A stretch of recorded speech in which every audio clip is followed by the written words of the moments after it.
Breaking news చూస్తున్నారు. Delhi liquor scam లో MLC కవితకు ఈడీ నోటీసులు జారీ చేసింది. ఇవాళ విచారణకు హాజరు కావాలంది ఈడీ. అయితే ఇవాళ విచారణకు హాజరు కాలేను అని అన్నారు కవిత. ఈడీకి లేఖ రాశారు ఎమ్మెల్సీ కవిత. మెయిల్ ద్వారా ఈడీ అధికారులకు సమాచారం అందించారు. గత ఏడాది మార్చిలో 3 రోజులు కవితను విచారించింది ఈడీ. ఈడీ విచారణపై కోర్టును ఆశ్రయించారు కవిత. మహిళలను విచారించే సమయంలో నిబంధనలు పాటించలేదంటూ కోర్టును ఆశ్రయించారు ఎమ్మెల్సీ కవిత. ఇప్పటికే 3 సార్లు కవితకు నోటీసులు జారీ చేసింది ఈడీ. విచారణకు హాజరు కాకపోతే చర్యలు తీసుకునే అవకాశం కనిపిస్తోంది. కవితను మరోసారి విచారణకు పిలవడంతో తెలంగాణలో పొలిటికల్ హీట్ మరింత పెరిగింది. లోక్సభ ఎన్నికలకు ముందు తెర మీదకి మళ్ళీ ఢిల్లీ లిక్కర్ స్కామ్ కేసు రావడం ఇప్పుడు సంచలనంగా మారింది. అప్డేట్స్ తెలుసుకునే ప్రయత్నం చేద్దాం. మా ప్రతినిధి రామకృష్ణ అప్డేట్స్ అందించేందుకు లైవ్లో జాయిన్ అవుతున్నారు. రామకృష్ణ, ఏంటి ఈడీ ఏం చేయబోతోంది? ఈడీ ఈరోజు విచారణకు రమ్మని చెప్పి కవిత చెప్పింది, కానీ రాలని చెప్పి కవిత అంటున్నారు. ఏం జరగబోతోంది? ఇక దేశవ్యాప్తంగా సంచలనం సృష్టించిన స్కామ్ లిక్కర్ స్కామ్. మరి లిక్కర్ స్కామ్ లో చూసుకున్నట్లయితే ఈ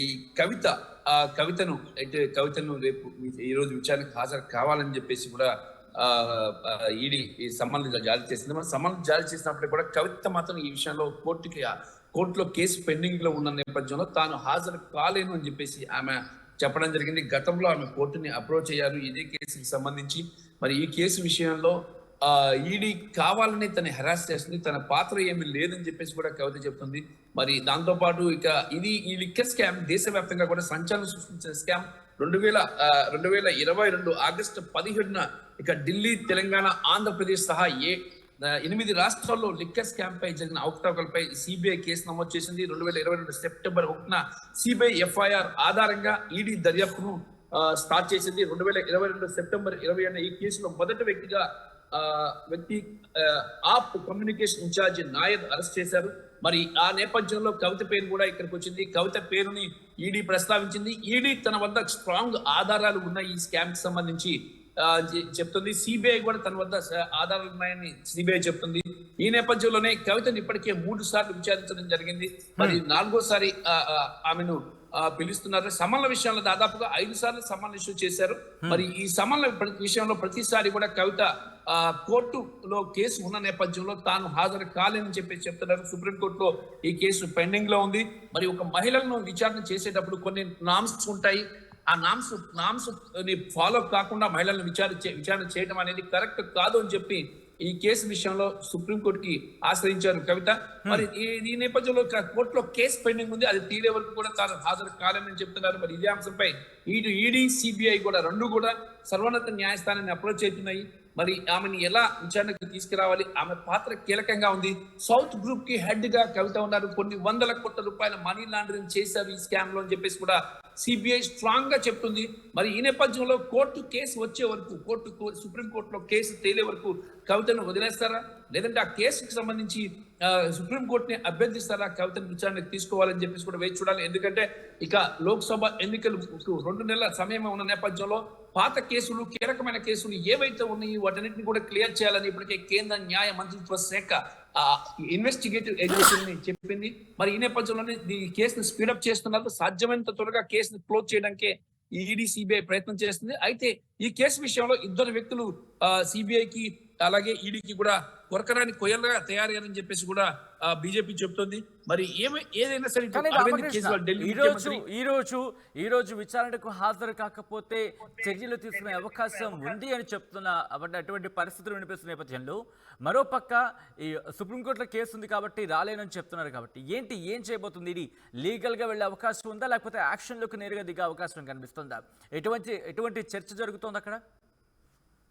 ఇప్పటికే ఈడీ న్యాయవాదులు, సిబిఐ న్యాయవాదులు, ఇద్దరు కూడా సిబిఐకి చెందిన న్యాయవాదులు కూడా సర్వోన్నత న్యాయస్థానం యొక్క సలహా తీసుకోబోతున్నారు.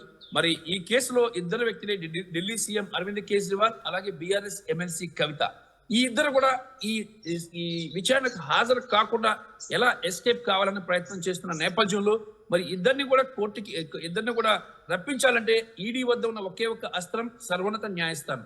సుప్రీంకోర్టు పర్మిషన్ తీసుకొని సుప్రీంకోర్టు ద్వారానే వీళ్ళని తీసుకురావాలి.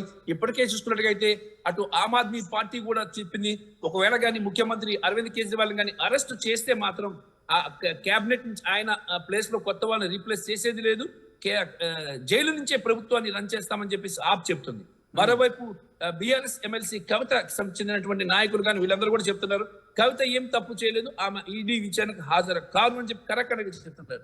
ఒక ఇన్వెస్టిగేటివ్ ఏజెన్సీస్ ఈ కేసుకి సంబంధించి విచారణకు రమ్మన్నప్పుడు కంపల్సరీగా రావాలి, మరి వచ్చి హాజరు కావాలి.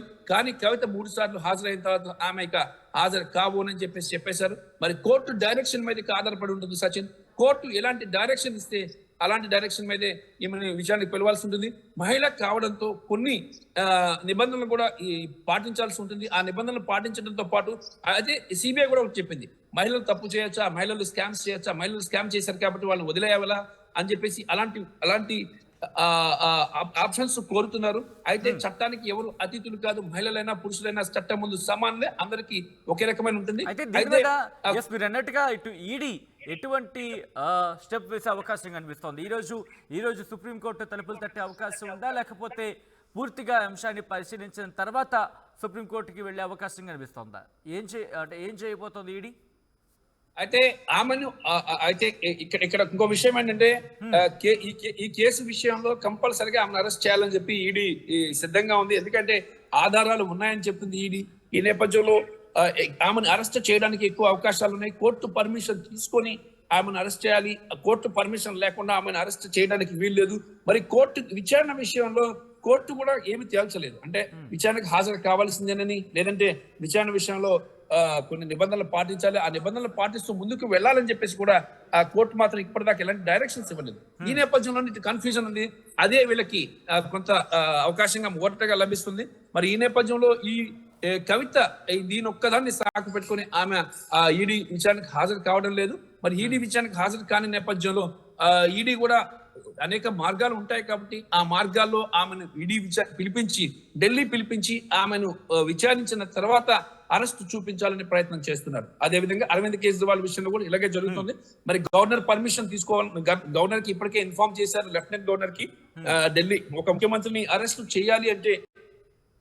చేయాలంటే కంపల్సరీగా గవర్నర్ పర్మిషన్ తీసుకోవాలి. గవర్నర్ పర్మిషన్ ఇస్తేనే ముఖ్యమంత్రిని అరెస్ట్ చేయడం అవకాశం ఉంటుంది. అయితే ఇప్పటికే దాదాపుగా అనేక సార్లు విచారణకు పిలిచినప్పటికీ కూడా ఈ ఇద్దరు వ్యక్తులు కూడా విచారణకు హాజరు కాకుండా తప్పించుకుంటున్నారు. కాబట్టి ఇక్కడ 2 అంశాలు, ఒకటి గవర్నర్ పర్మిషన్, అలాగే ఇటు స్పీకర్ పర్మిషన్, మండలి చైర్మన్ పర్మిషన్, దాంతో పాటు కోర్టు పర్మిషన్, ఈ 3 పర్మిషన్స్ తీసుకొని వీళ్ళని అరెస్ట్ విచారణకు పిలిపించి అనంతరం ఇద్దరిని కూడా అరెస్ట్ చేసేందుకు సర్వం సిద్ధం చేస్తుంది ఈడీ అండ్ సిబిఐ కూడా. Right Ramakrishna, thanks for the update. So మొత్తంగా ఏం జరగబోతోంది లిక్కర్ స్కామ్ కేసులో అనే ఉత్కంఠ మాత్రం కొనసాగుతోంది. ఢిల్లీ లిక్కర్ స్కామ్ కేసు మళ్ళీ మరొకసారి తెర మీదకి వచ్చింది. ఢిల్లీ లిక్కర్ స్కామ్ లో ఎమ్మెల్సీ కవితకు ఈడీ నోటీసులు జారీ చేస్తుంది. ఇవాళ విచారణకు హాజరు కావాలి అని అంది ఈడీ. అయితే ఇవాళ విచారణకు హాజరు కాలేను అని అన్నారు కవిత. ఈడీకి లేఖ రాశారు ఎమ్మెల్సీ కవిత. మెయిల్ ద్వారా ఈడీ అధికారులకు సమాచారం అందించారు. గత ఏడాది మార్చిలో 3 రోజులు కవితను విచారించింది ఈడీ.